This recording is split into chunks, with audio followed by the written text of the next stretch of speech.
అండి వీడియోలో C20 regulation వాళ్ళకి నెట్వర్క్ అనాలిసిస్ మార్చ్ ఏప్రిల్ 2026లో అడిగిన పేపర్లోని 2 ఎస్సేస్ అలానే ఒక షార్ట్ చూద్దామండి. 9th షార్ట్ వచ్చి write about Laplace transform linear property and first shifting property. Okay, Laplace ట్రాన్స్ఫార్మ్లో లీనియర్ ప్రాపర్టీ గురించి అలానే ఫస్ట్ షిఫ్టింగ్ ప్రాపర్టీ గురించి చూద్దాం. లీనియర్ ప్రాపర్టీ అంటే if Laplace transform of function f1 of t equal to ఏమవుతుంది, f1 of అంటే capital f1 of s అవుతుంది. అలానే second function f2 of t equal to capital f2 of s. Then Laplace transform of a into f1 of t plus b into f2 of t equal to a into ఈ f1 of t ప్లేస్లో ఇక్కడ రాసాం కదా అది substitute చేయాలి. అలానే plus b into f2 of t ప్లేస్లో f2 of అంటే క్యాపిటల్ f2 ఆఫ్ s అని రాయాలి. ఓకే, దీనిలో మనకి a అండ్ b అనేవి కాన్స్టెంట్స్. ఇదే మీకు లీనియర్ ప్రాపర్టీ. సెకండ్ వచ్చి ఫస్ట్ షిఫ్టింగ్ ప్రాపర్టీ. ఫస్ట్ షిఫ్టింగ్ ప్రాపర్టీని ఫ్రీక్వెన్సీ షిఫ్ట్ థీరం అని కూడా అంటాం. Okay, first shifting property is also called as frequency shifting theorem. If Laplace transform of function f of t equal to f of s అవుతుంది. అలానే then Laplace transform of e power minus at into f of t equal to f of s plus a. దీనికి మనకి proof కూడా ఉంది. f of sకి formula ఏంటి, integral 0 to infinity e power minus st into f of t into dt. ఇక్కడ మనకి s ప్లేస్లో s plus a ఉంది కాబట్టి ఓకే, ఇక్కడ మనకి s ప్లేస్లో s ప్లస్ a అనేది సబ్స్టిట్యూట్ చేయండి.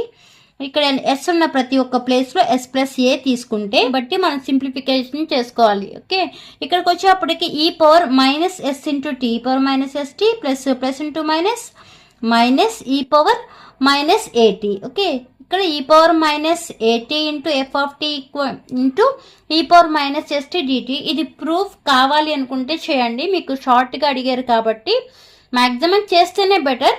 ఓకే, బట్ ఫస్ట్ షిఫ్టింగ్ ప్రాపర్టీకి ఇది ఈ 2 లైన్స్ మెయిన్, ఇది వచ్చి ప్రూఫ్ అనమాట. దీన్నే మనం ఫ్రీక్వెన్సీ షిఫ్టింగ్ థీరం అని కూడా అంటాం.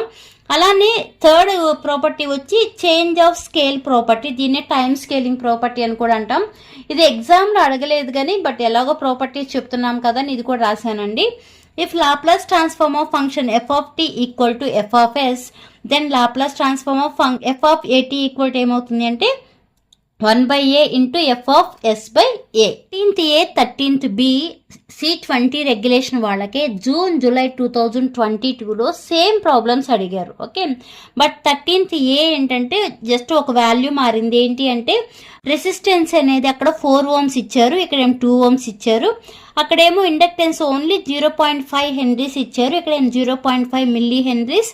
అలానే ఇక్కడ 100 volts. అంటే ప్రాబ్లం అనేది యాస్టీస్, ఏమేమి ఫైండ్ అవుట్ చేయాలి యాస్టీస్, బట్ ఏంటంటే కొన్ని వాల్యూస్ మాత్రమే చేంజ్ అయినాయి. ఓకే, జూన్ జూలై 2022లోని పేపర్ అనమాట.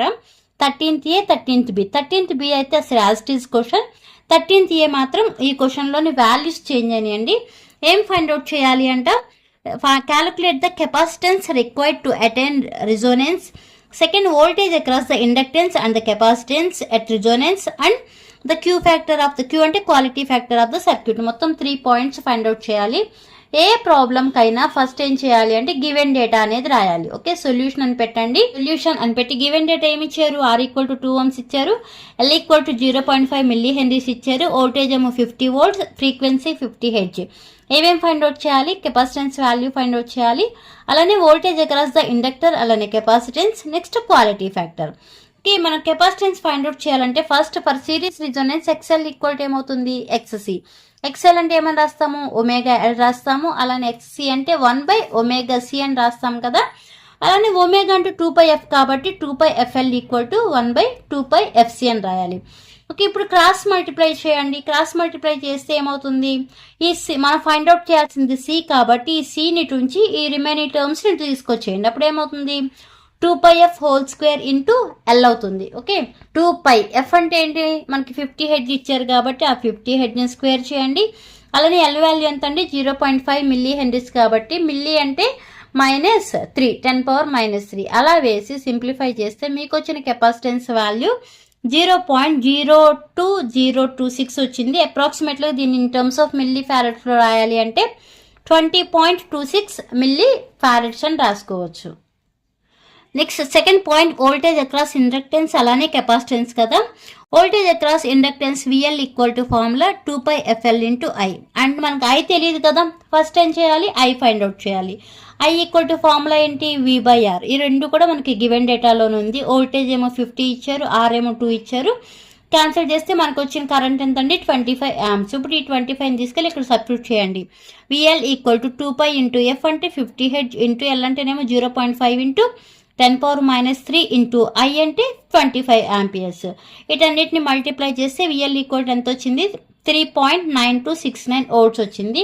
Next voltage across capacitance VC equal to I into XC. ఎక్స్సిని ఎలా రాయొచ్చు మనం, 1/ωc అని రాయొచ్చు కదా. ఒమేగా అంటే 2πf. ఓకే, ఐ తెలుసు మనకి, అలానే 2πfc కూడా తెలుసు. అన్నిటినీ సబ్స్టిట్యూట్ చేసి మల్టిప్లై చేస్తే మనకు వచ్చిన voltage across capacitance value 3.9394 volts వచ్చింది.